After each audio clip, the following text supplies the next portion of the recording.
Well, good afternoon. Here in the state capitol in Tallahassee, I'm pleased to be joined by Larry Keefe, our new Executive Director for Immigration Enforcement, Roger Young, Executive Director, Florida Fish and Wildlife Conservation Commission, Deputy Commissioner Vaden Pollard from FDLE, Director Mark Thieme, Florida State Guard, and Colonel Lee Adams from the Florida Department of Agriculture Law Enforcement Services.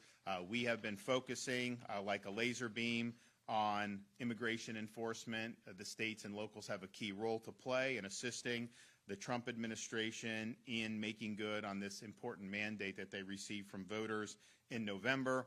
We've been doing this, fighting Biden's policies for 4 years, and doing that in ways that have been effective, but also recognizing that we didn't have a partner in Washington who actually wanted to see good policies come to fruition. Now, we did not waste any time following the inauguration of President Trump.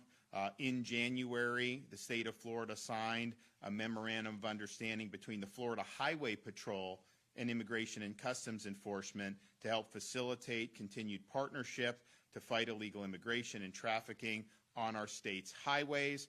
We were one of the first states in the nation to enter into what's called a 287G agreement with the Department of Homeland Security through our Florida Highway Patrol, and you've already seen fruits of that with operations that are consistent and ongoing and that have taken great action to protect this state and its people from illegal immigration.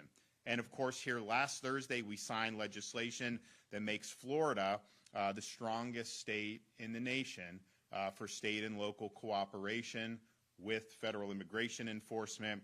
This legislation will require state and locals to assist the administration in Washington with reestablishing the rule of law, with removing illegal aliens from our communities, and from protecting public safety. And that is a duty that's imposed that also has potential sanctions and accountability measures to make sure that they are meeting their obligations under the law. So we have set the standard for other states to follow. I think you're going to see more states do that in the ensuing weeks and months. And we didn't waste any time. As part of the legislation, there is about $250 million that is set aside for grants to local law enforcement entities to assist them with these new duties that they have under law. And as part of that, overseeing that is the cabinet, sitting as the State Board of Immigration Enforcement. We signed the legislation on Thursday. We met Monday on a federal holiday to have an emergency meeting of the Florida cabinet. We were able to appoint Larry Keefe to be the executive director, and we have authorized Larry to engage in emergency rulemaking so that we're able to implement the criteria that will be used for the distribution of these grants. And that's something that's really, really significant. And so right out of the gate, that's happening, and you're going to see that work very, very well. Which brings me to today's announcement. So we signed the legislation Thursday. We brought the cabinet together on Monday. And then here today on Wednesday, we are continuing at the state level to charge full speed ahead to deliver on what the voters sent us here to do. So as the new administration took office, I instructed state law enforcement agencies to work with the Federal Department of Homeland Security to execute agreements similar to the agreements that we have seen with Florida Highway Patrol. And I'm happy to say that they have successfully done that.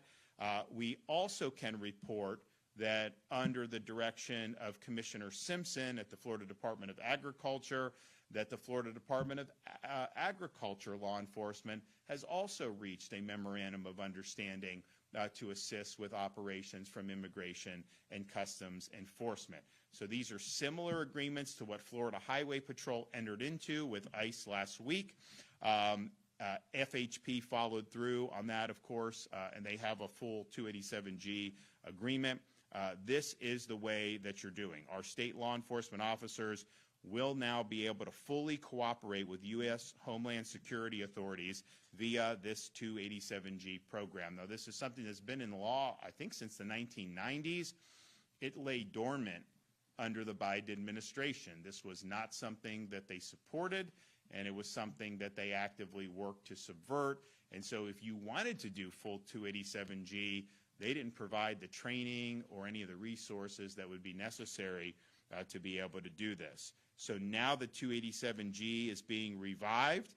We have the ability to receive delegation for our state and local law enforcement officers to perform specified immigration officer functions under the agency's direction and oversight. It also allows ICE enforcement and removal operations to partner with state and local enforcement agencies to identify and remove already incarcerated criminal aliens who are eligible for removal before they are re-released into the community. And we had problems with that under the Biden administration, where people would just be simply released rather than have ICE pick them up.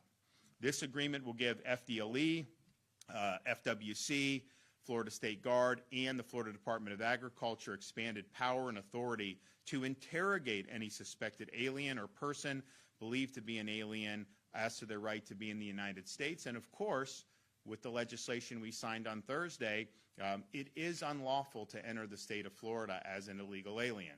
And that is a law that we are going to enforce, and we believe ultimately, I know it'll get challenged, but we believe that the Supreme Court is going to reevaluate some of its prior precedents and uphold that statute. If they're found to be in violation of proper immigration status, we will make sure that they are held accountable. So this has very important authorities. It allows us to be able to work seamlessly across our state agencies with federal immigration authorities. You are going to see more effective interior enforcement when you have the state and local and the federal government on the same page. They don't have enough resources after 4 years of atrophy under the Biden administration to meet the numbers that were promised. And so in the intervening period in particular, if state and locals aren't part of the solution, then the problem is going to persist. So Florida's leading the way. We now have FHP with 287G agreements, and we also now have our State Guard, Florida Department of Law Enforcement, and FWC. FWC reported, I think this morning, that, and they caught it on video. You have these illegal aliens. They're on top of a building, and they're dumping debris into this canal in Broward County. And I'm thinking to myself, what kind of behavior is that? You come in, you don't even have a right to be here, and then you're dumping all this stuff into our waterways. And so they were detained. They're now in custody of DHS, and they're going to be returned to their country of origin, which is appropriate, and other measures that need to be taken to respond to that, are being undertaken as well. So this is something that, to be just doing that in the open, it's like, I think it's just emboldened because you had 4 years where you could basically do whatever you wanted, and the federal government wasn't going to hold you accountable. But those days are over. We're here in Florida. We want to be part of the solution. We're leading, and I really appreciate everybody that's been involved in doing this. We had the legislation signed Thursday. I talked to the 3 cabinet members. At that time, would-be member, I don't think James had even been sworn in yet as Attorney General. Talked to Commissioner Simpson, CFO Petronas, and I'm like, we got to move quick. And they were like, absolutely, let's do it. And so we did that on the holiday on Monday over in Niceville in the Panhandle, which was really, really good. We're going to finalize everything that needs to be done on the State Immigration Board at our next cabinet meeting. So we'll be soliciting input from the Law Enforcement Council. They're going to provide recommendations that we'll synthesize and utilize, to the extent it's appropriate and the extent that we agree with that. And then we're going to be off to the races. So this is something that I don't think there's any state that's even in the ballpark of doing what Florida's done so far. So I appreciate the members of the Florida Cabinet from leaning in, and I thank the head of the agencies, Agriculture, Law Enforcement, FDLE, State Guard, Roger Young at Fish and Wildlife, and of course, Dave Kerner. We've had this agreement executed now with FHP. We're leaning in. We're working really hard. We're not sitting on our hands. There's things when you're in positions, there's things you have to do, and you got to do it, and if you don't do it, you could be judged harshly. But there's other things that you don't really need to do. I mean, we could just say this is the federal government's problem and let them do it, and if they don't do it, but that's not what we're doing. We realize this is a problem for everybody in terms of how this impacts. You know, we could have just turned a blind eye when we see illegals dumping stuff into the canal. That's not the appropriate thing to do. Without having the legislation, though, you could have potentially done that. But that's not how we roll here. We want to be part of the solution. We understand this may be our last chance to solve this problem once and for all. So all the state agencies are on board. We're ready to roll. We are rolling. We have been rolling with operations over these last few weeks, and we're going to continue to amp up those efforts. So thanks for everybody that's been involved. Thanks for Larry Keith for stepping up to the plate and being willing to help with this. We're going to hear from some of those folks, and then I'm going to sign the executed agreements that we have reached with federal immigration officials. So we'll start with Larry Keith, then we'll hear from Roger Young, then we'll hear from Mark Theme from the Florida State Guard. Larry, come on. Sure. What I want to start out with is to give you a little context, to give you a little description of my perception of what we're doing in terms of the analytical framework that we're bringing to this project, because everything 287G agreements, you need to understand where that fits in for the public to understand what we're doing here. So our organization, the board, State Immigration Enforcement, the first thing we need to do is we need to be able to identify who the illegal aliens are, particularly the worst of the worst, the criminal aliens. We need to identify them. We need to find them geographically within the state of Florida. And then this is where we need the 287G. We need the ability to go out there, not with or accompanied by always ICE or federal immigration officials, but actually on our own in the course of our regular law enforcement duties, arrest and detain. So we need to identify them here in Florida, we need to find them geographically, and then we need to arrest them and detain them and then be involved in the deportation process. Those are the buckets, figuratively speaking, that we're operating in. Now, what's important, a lot of people don't know, is the federal government is primary on immigration. They do have the resources, they have the money, and most importantly, they have the legal authorities to operate in the immigration space. The state and local folks don't, as the governor pointed out. We are not primary. But what the federal government doesn't have in any of their law enforcement agencies, they are less than 15% of all the human beings with law enforcement authority in the United States of America.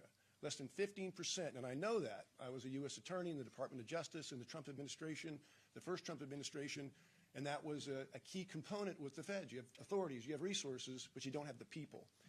More than 85% of all law enforcement in this country is state and local law enforcement. And that is going to be key to this mission. As the governor pointed out, and as the cabinet knows, it's all a state and local game. And my commitment to the cabinet and the governor is that Florida is going to be number one. We're going to be the best. And in all of my interactions in the great 3 days that I've been on this job with the federal government contacts is Florida wants to be first. We want to know exactly what you need, where you need it, how much you need. Our legislature has given us resources. I've been given the authority from the governor and the cabinet to execute and move. Tomorrow morning at 6 o'clock, I'm leaving here and going to Washington. I'm not sure when I'm coming back, but that's my commitment. So this 287G stuff that you'll hear about from them, it's so important to understand it, is it gives the state and local folks in Florida, police chiefs, sheriffs, them and all their organizations the ability to go out there, put their hands on people, arrest them, detain them, and deport them, so we get illegal aliens out of the state of Florida and out of this country on airplanes. So with that, yeah. Okay, thanks, Larry. Roger Young?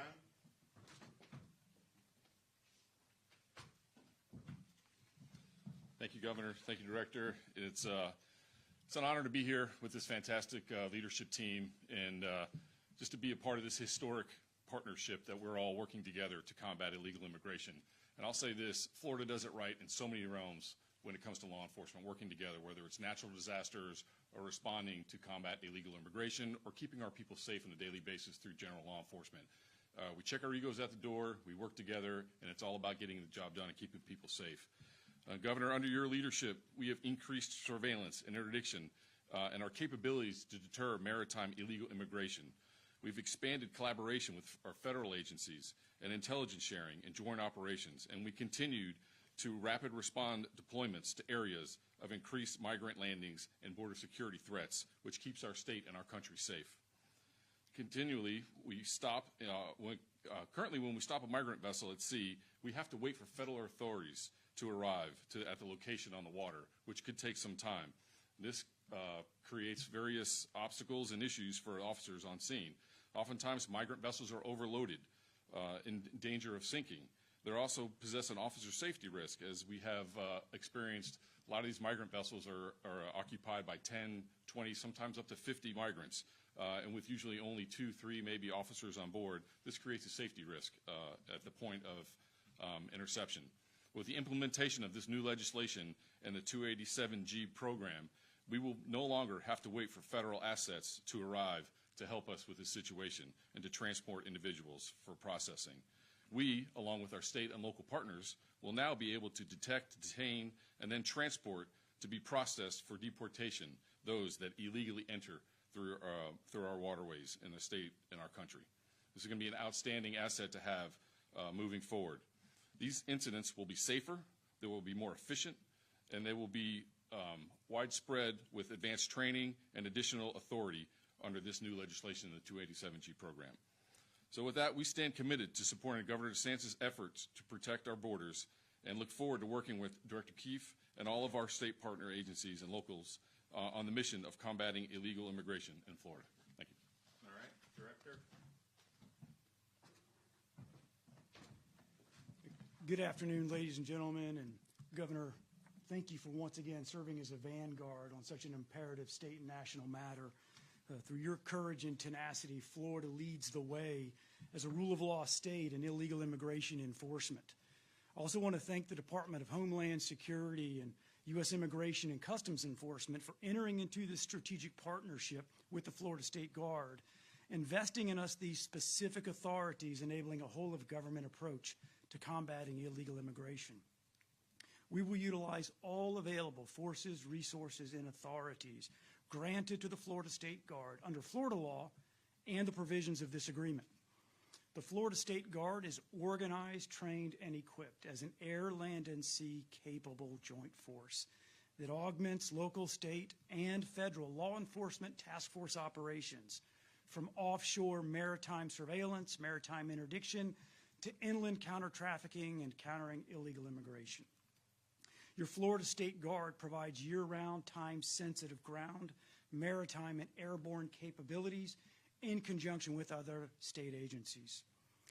Our operational experience in countering illegal immigration began last year, partnering with our state agencies here and others, with Operations Vigilant Sentry and Operation Lone Star. Most recently, we've begun augmenting the Florida Highway Patrol in their BITE operations.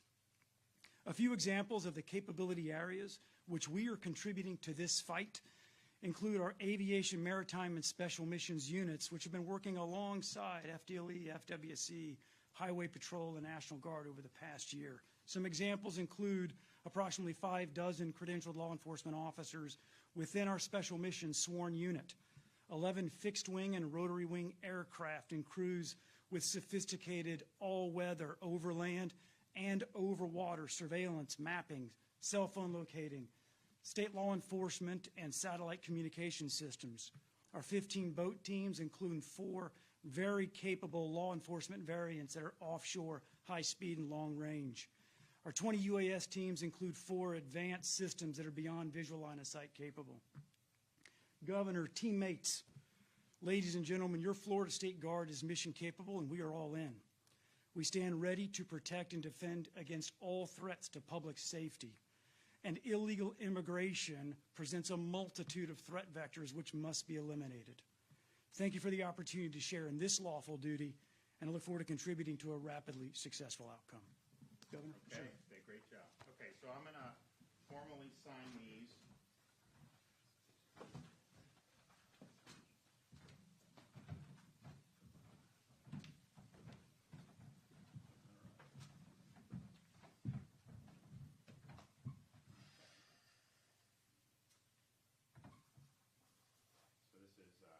FDLE, Highway Patrol, or no, FDLE, State Guard, and Fish and Wildlife. We've already got Highway Patrol done. And this pretty much ensures that we're in the game. Okay,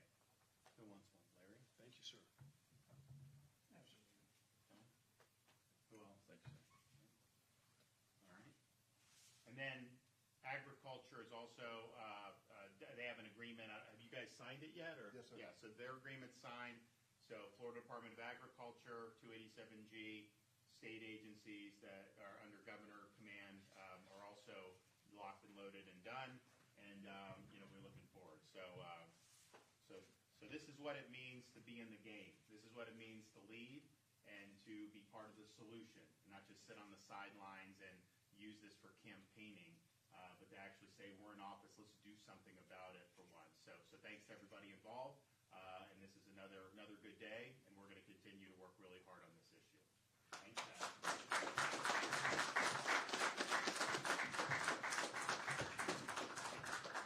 So we're excited about this. I'm going to be going up to Washington on Friday. We have opportunities for the governors to meet with cabinet secretaries about different issues affecting our states.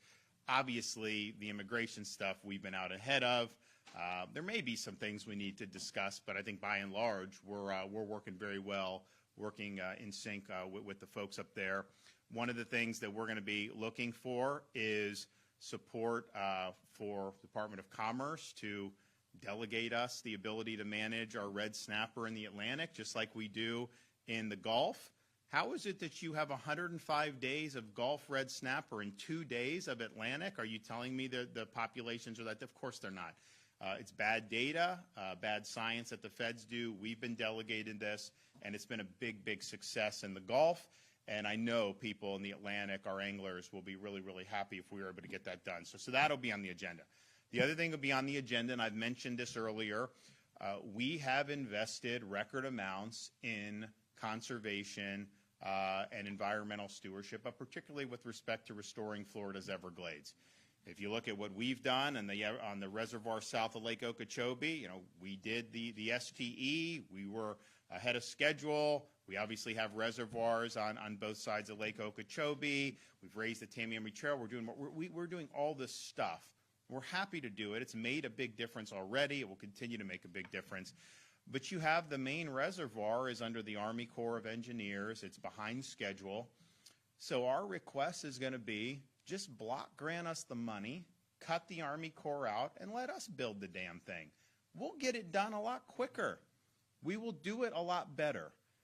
And I think the president is of this mindset. I think this is exactly consistent, with his view of cutting down bureaucracy and letting the states step up to the plate. So if we can get, just for the EAA reservoir, if we're able to get that, we'll put our folks to work, we'll get it done. Now, part of the component of that is with the EPA getting the restoration of our what they call 404B permitting authority. What that does is it just allows our state officials to follow federal law, but issue the permits if people are in compliance with federal law. If it stays with the Army Corps, it takes forever, and that has implications for commerce and the economy. But on all these environmental projects, since the 404 got stopped, we've had much longer waits. So we want to do these reservoirs. We want to do the different projects we have in the hopper. Let us handle the 404. We'll go in. We'll get it done. The other thing is on the issue of education. We have worked really hard on reforming higher education. I know voters across the country, not just in Florida, have been horrified at some of the things that have come out of some of these universities, particularly over the last year and a half. And we want to focus on the classical mission of a university. But part of the reason we've gotten in the mess that we're in is because of these accreditation bodies. And these are basically self-selected entities. Nobody elects these people, but the Department of Education approves the accreditors. We want to see a reevaluation of how the accreditation is done. We have legislation that's been enacted in Florida for alternative accreditors. There's a process that you got to go through for that, but we want to jumpstart that process, because if you're accrediting properly, then I think a lot of the problems that you see potentially could fall by the wayside, and I think that that's really, really significant. The other thing is we do have some concerns of some of the other things that the Department of Education has done under the Biden administration, particularly with how they've treated states that have embraced school choice. and we think that needs to be corrected. And so we're going to pursue that. We are also going to work with HHS and would love to be able to speak with the Secretary about, how many years ago did we do the Canadian importation program? It was President Trump was in office the first time. He approved us doing this. It was stonewalled under Biden. We've been in the courts. We've got issues with Canada on it. And the reality is you have the same drugs that are much cheaper there, and we could save the state a lot of money just if we did it through our programs. Now, I think individuals should be able to purchase too, but if they just allowed us to fill our needs, we've got a warehouse. I mean, I did events. We've done events at this warehouse. I think it's in Polk County. Like, it's ready. It will relabel. We're ready to go. We've been ready for so long on this, and we basically had 4 years of being stonewalled on it. Now we have a new regime, and so we'd like to see, and that's a continuation of what the president wanted to do in his first term in office. So I don't think that's going to be such a heavy lift. So there's a number of different things as well that we're going to look to do. But we have an opportunity, and I've said publicly on the whole FEMA thing. The president was getting flack saying that he wants to eliminate the FEMA bureaucracy. But the reality is if you did block grant the states the money, you could block grant less money than what they ultimately spend on each disaster, bypass the bureaucracy, let us handle it, and the money will go farther. That's just the truth. You hear all these stories. I mean, for every event we have, we work very hard at prep, response, and all this, stabilization. But these FEMA programs, it's just a Byzantine maze of regulations. And these are people that are hurting, and they're constantly having to battle bureaucrats, and that's not ultimately been something that's been successful. So we would welcome that opportunity to manage those funds ourselves. As I said, figure out how much typical disaster costs depending on the severity of the event. You can discount that some, give it to us, and I guarantee you we'll be able to make better use of that funding. So all the things you're seeing with like DOGE and really taking a hard look at the scope of the bureaucracy.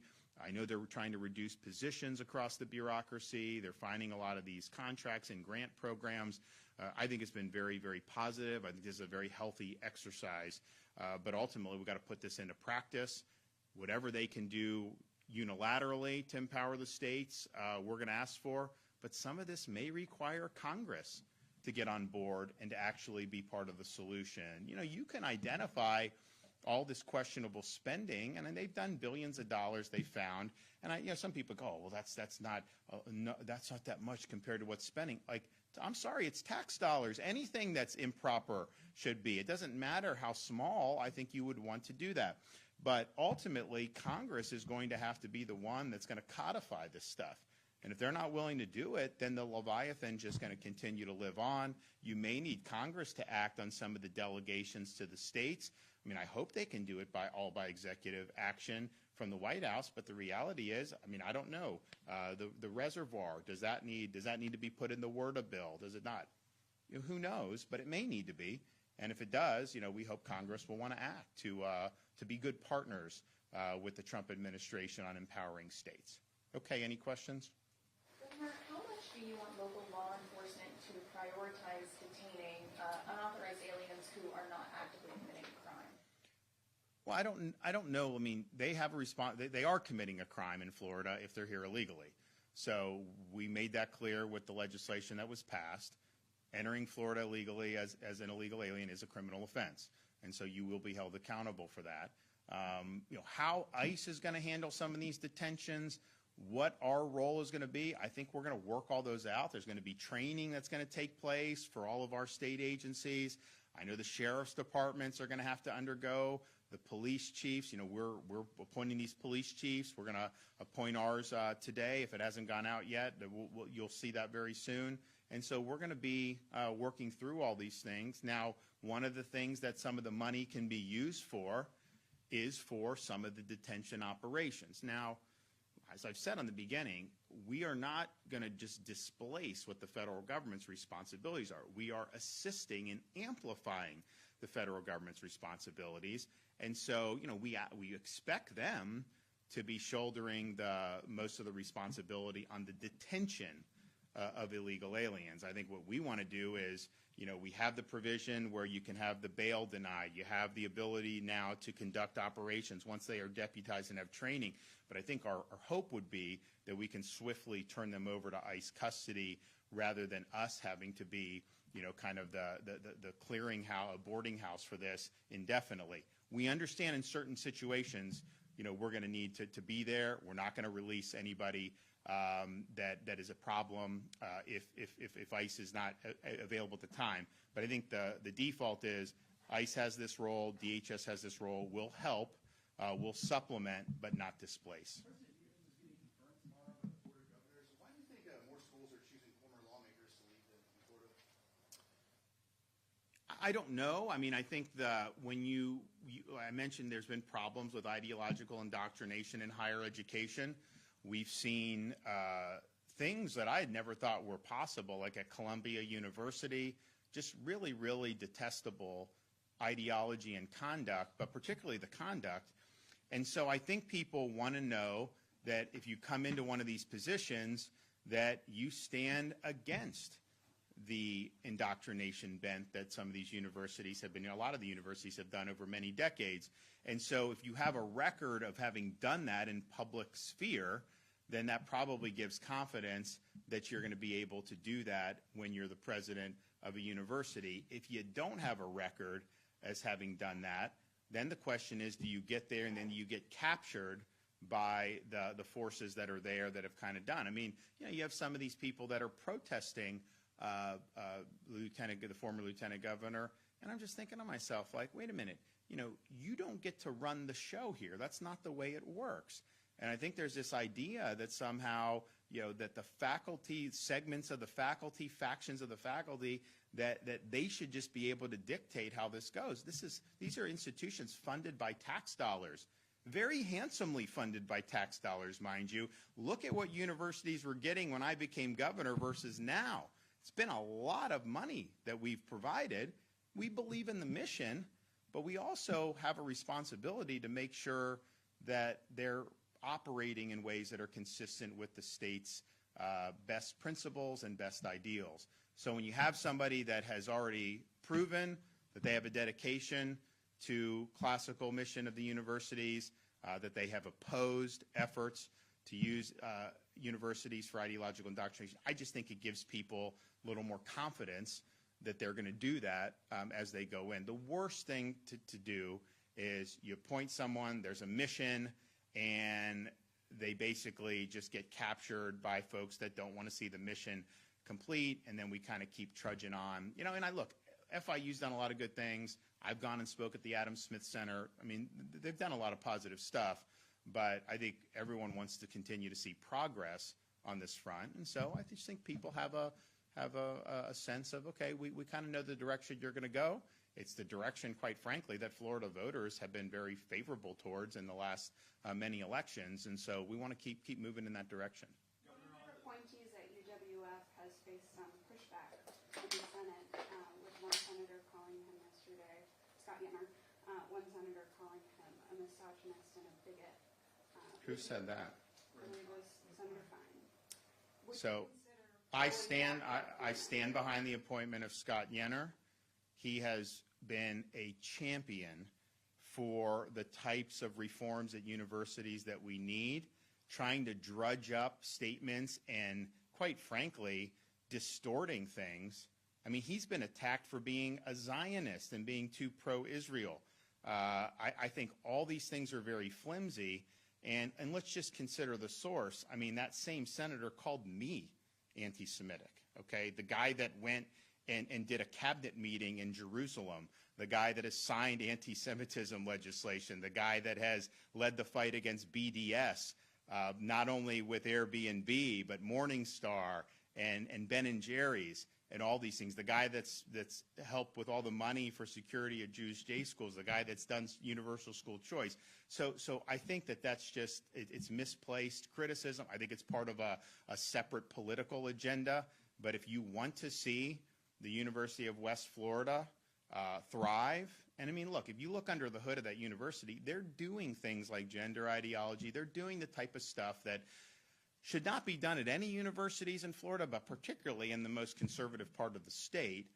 So I think Scott will be somebody that will be a champion for the classical mission of a university. He will fight the indoctrination and will really be part of the solution going forward. I'm not somebody that's just going to let someone be out there and be unfairly maligned by distorting all this stuff. People have worked with this guy for years. He's worked with people in Florida for years and have had great experiences and great things to say. So I don't think he's anti-Semitic at all.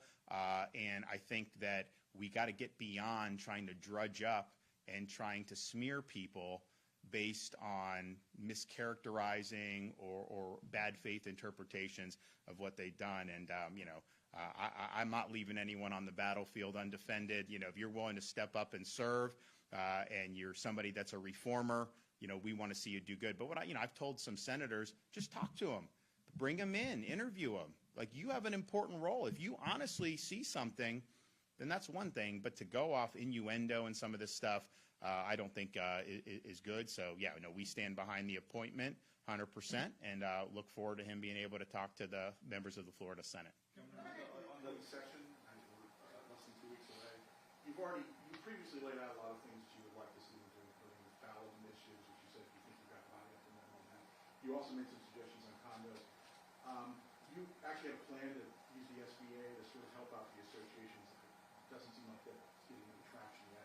I'm just kind of curious, do you anticipate rolling out some more proposals ahead of the session? So that's the number one thing that we needed to get done, we've done with the immigration. This is a front burner issue.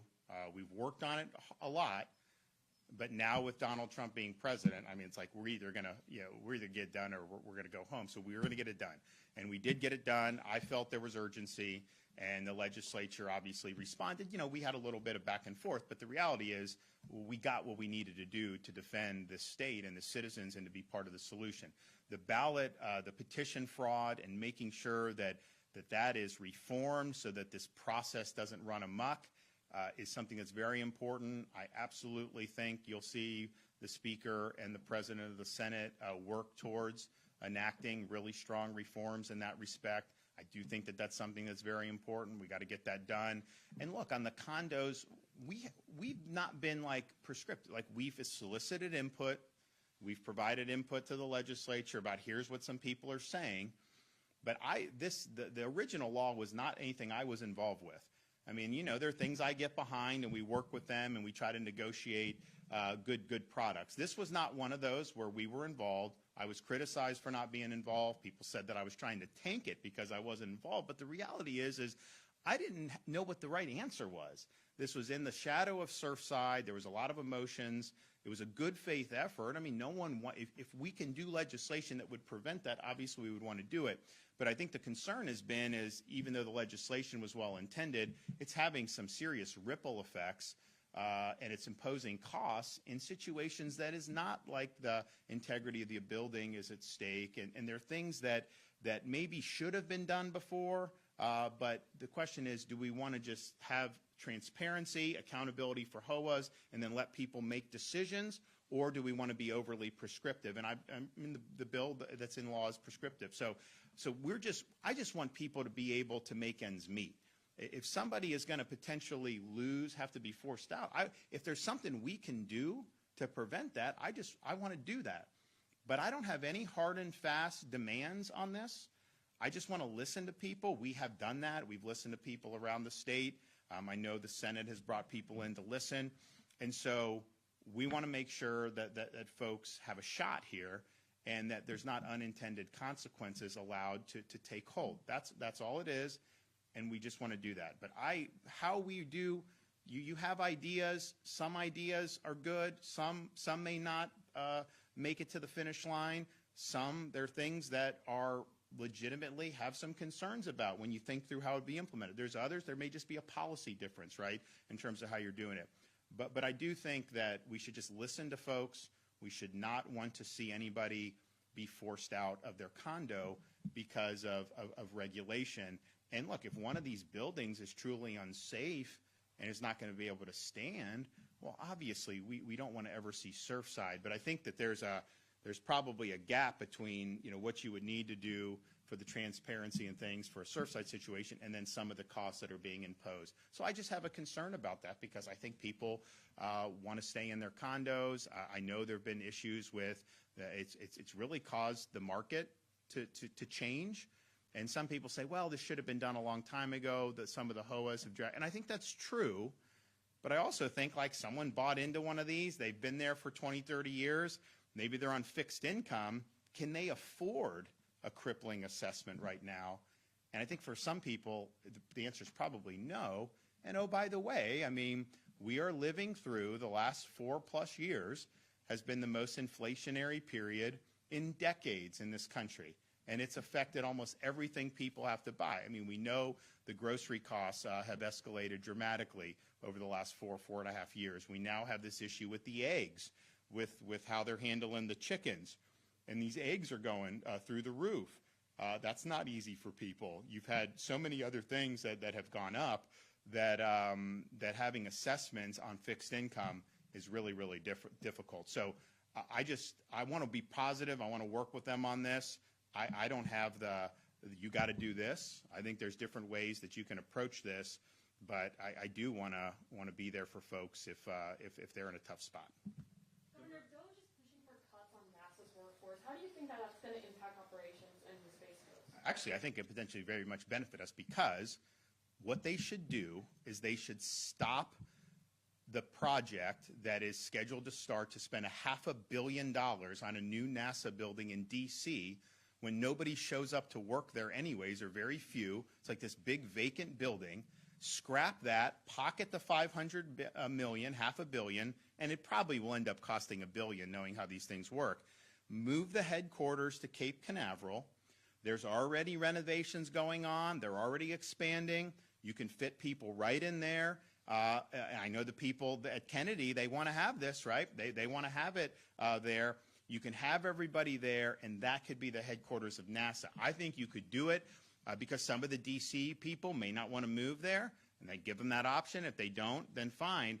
But I think you could absolutely reduce the number of bureaucrats, particularly in D.C. A lot of them are working from home now anyways. Relocate the headquarters to Brevard County, and you could probably do it for not only probably, you absolutely would save a lot of money. I think you'd probably save about $1 billion, quite frankly. So we should do it. I think it'd be good for Florida if that happened. So that is one. I don't know if we're going to be able to, I know we're meeting with cabinet secretaries on Friday. I don't know if we're going to meet with any representatives from DOGE, but if they ask me, what do you think? That would be the first thing I would say. Don't build that new NASA building in D.C. You don't have people showing up anyways. Move the headquarters to Florida. We already have stuff going on at Kennedy Space Center. Things are already being expanded. And I talked to the folks down there. It could be pretty seamless to be able to get that done. So that would be good for Florida, and I think it would save the American taxpayer a lot of money. Governor, on the Canadian drug importation plan, doesn't that require the approval of the Canadian government? And wouldn't that be a little difficult right now, considering the tariffs? I mean, they're booing the. Yeah, but I don't think that has necessarily changed the calculus. They were opposed to the legislation. Canada was opposed in 2019. They sent emissaries down here because why? Because they're protecting subsidies for themselves. That's why. If we're able to buy at cheaper prices, that is going to be potentially impact the supply that they have. It potentially could cause some of the Canadians to have to pay more. I mean, we subsidize Canada with drugs. We pay higher prices because the patents apply here in the United States. Canada pays dirt cheap. Europe pays not as cheap as Canada by and large, but still much cheaper. So I think what the president has said is you have these drugs, let's have basically everybody pay similar. So that would mean we would pay less, Canada would probably pay more, Europe may pay a little bit more, but that's more equitable. So they've been opposed to this from the beginning because it's kind of a golden goose for them, right? That they get to have these discounted pharmaceuticals and they're basically being subsidized by American consumers who are having to pay. Some of the drugs in Canada are like 20 cents on the dollar, the same exact drug as you have in the United States of America. So yes, there's going to be opposition to that, and that's irrespective of what they're doing now in terms of, booing the United States. Although I will note, I see this article, I put something out, says, Canadians rethinking, going to Florida in light of the tensions. I'm seeing a lot of Canadian license plates in Florida. I think any of you who are out there and the places you're seeing them, they always say people are going to stop going to Florida. I mean, what was it? NAACP announced a boycott. Other groups announced a boycott. And I think every time they announce a boycott, we end up setting a new tourism record. So I don't anticipate you to see a decline in Canadian tourism to Florida. I think that they want to get out of the cold and come down, and this is something that I've been used to pretty much my whole life. I mean, when you grow up in Dunedin, they have the Toronto Blue Jays spring training. So as you get into February, I would say like a third of the license plates in Dunedin can be Ontario license plates at some point. I mean, they're everywhere. They stay for the spring training, then they go back up when it gets a little warmer in Canada, and they have a right to do it. But the reality is don't tell me you're not going to come to Florida. I mean, I am totally fine if you honestly mean it and you say it, but it's just how many times have we lived that? Remember when they were going to move Disney to Columbus, Ohio? They were going to do all that. Disney's going to leave. I mean, they just announced, $18 billion in investment in Central Florida. So I think you're going to continue to see Canadians coming down here. And I would also just point out, this Trudeau government is on the way out one way or another, it seems, that he's going to be gone regardless of the outcome of the election. Part of the reason we had such an influx of Canadians in 2020, 21, and 22 was because of the draconian COVID policies that Canada was doing. Remember, the Toronto Blue Jays had to play in Dunedin, Florida, because Canada wouldn't let them play in Toronto because of the draconian restrictions. We had people coming down because they wanted to escape being forced to take the mNRA jab, people that were escaping lockdowns and other types of really, really tough policies in Canada. So I think that the Trudeau government, I think they treated the people very poorly for a number of years, and I think that's part of the reason why we've seen an uptick in the number of people from Canada that have come, and some of them moved here permanently because they wanted to escape that. So that's why I don't think you're going to see much of a change in that. Okay, we'll see you guys soon. Thank you.